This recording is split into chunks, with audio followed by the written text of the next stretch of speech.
Selamat berjumpa di podcast Rumah Vaksinku. Pernah tidak kamu berada di situasi begini? Jam 2 pagi anak demam tinggi menangis histeris dan kamu memegang sendok berisi obat puyer yang rasanya pahit luar biasa. Di tangan satu lagi ada botol susu hangat yang nyaman.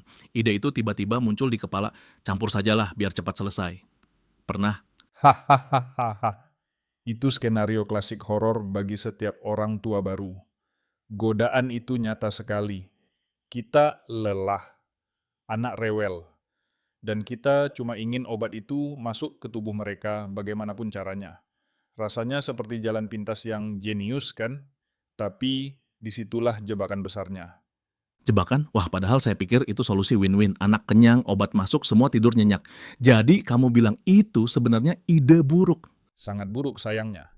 Dan ini bukan cuma soal kurang ideal, tapi bisa jadi sia-sia atau bahkan berbahaya. Coba bayangkan begini, kamu punya mobil sport mewah, tapi kamu isi tangkinya dengan minyak goreng bekas. Mobilnya jalan tidak, mungkin jalan sedikit, tapi mesinnya hancur. Mencampur obat puyer dengan susu formula itu mirip seperti itu. Ada reaksi kimia yang tidak kita lihat dengan mata telanjang. Oke, analogi mobil itu cukup menohok. Tapi mari kita bedah lebih dalam. Apa sebenarnya yang terjadi di dalam botol susu itu? Bukannya susu itu sehat dan obat itu menyembuhkan, kenapa kalau digabung jadi masalah? Nah, ini menarik. Mari kita bicara kimia sederhana. Susu, baik itu ESI maupun formula, kaya akan kalsium. Kalsium ini zat yang bagus untuk tulang, tapi dia punya sifat posesif.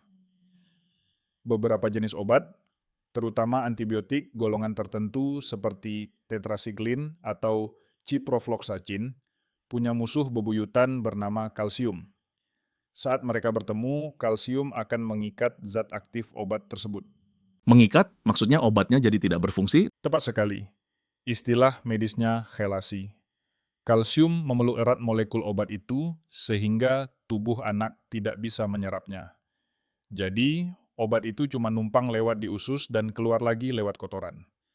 Kamu merasa sudah memberikan obat, tapi secara biologis, anakmu tidak mendapatkan dosis yang dibutuhkan untuk membunuh bakteri.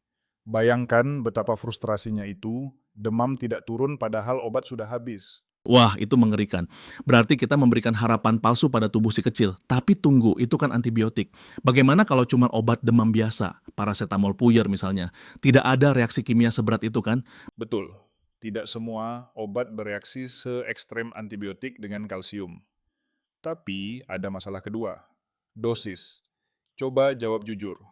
Seberapa sering bayi menghabiskan 100% susu di botolnya saat mereka sedang sakit?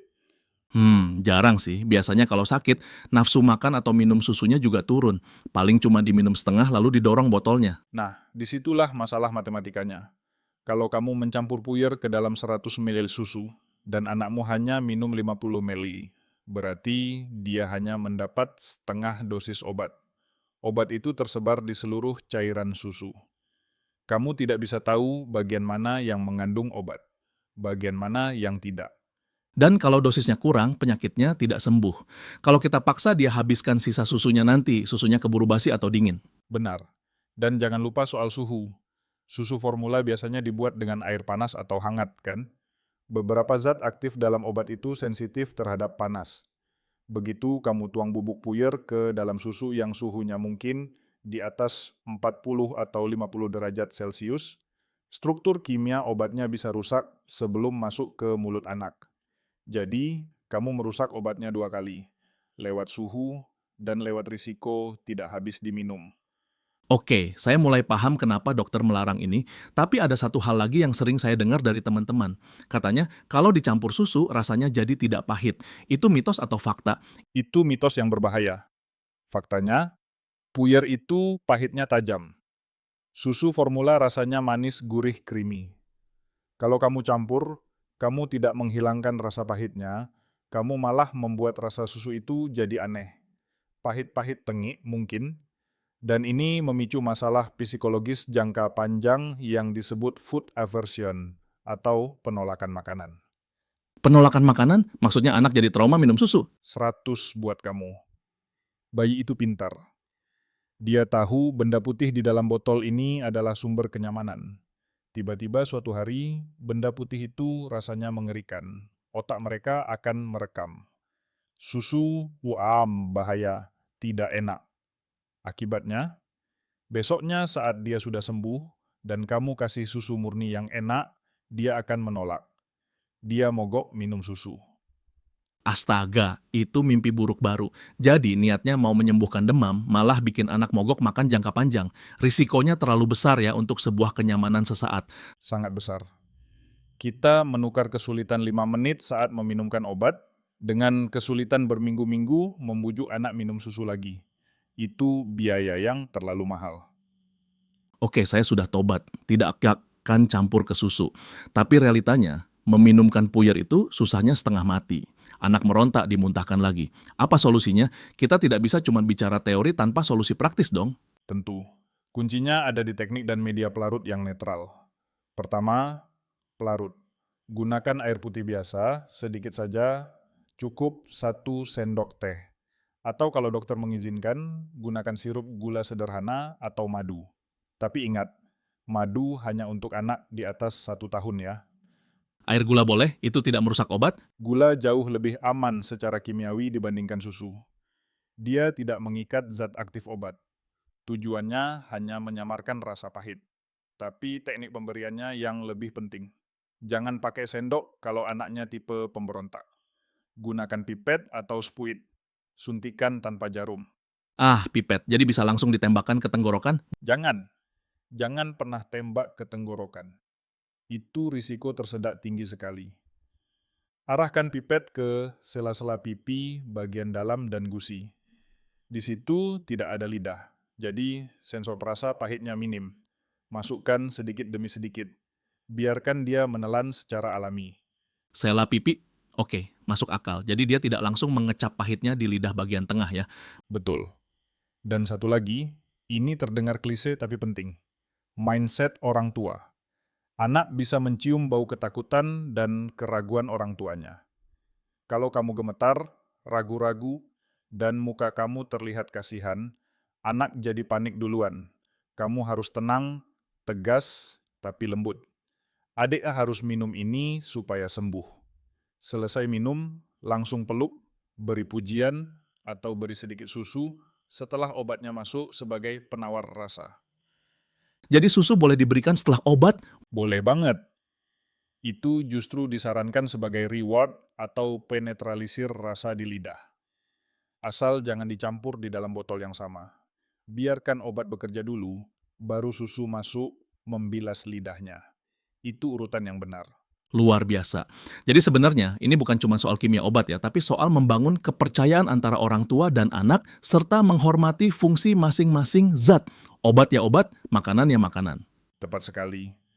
Di era modern ini, kita sering ingin segalanya instan dan multitasking.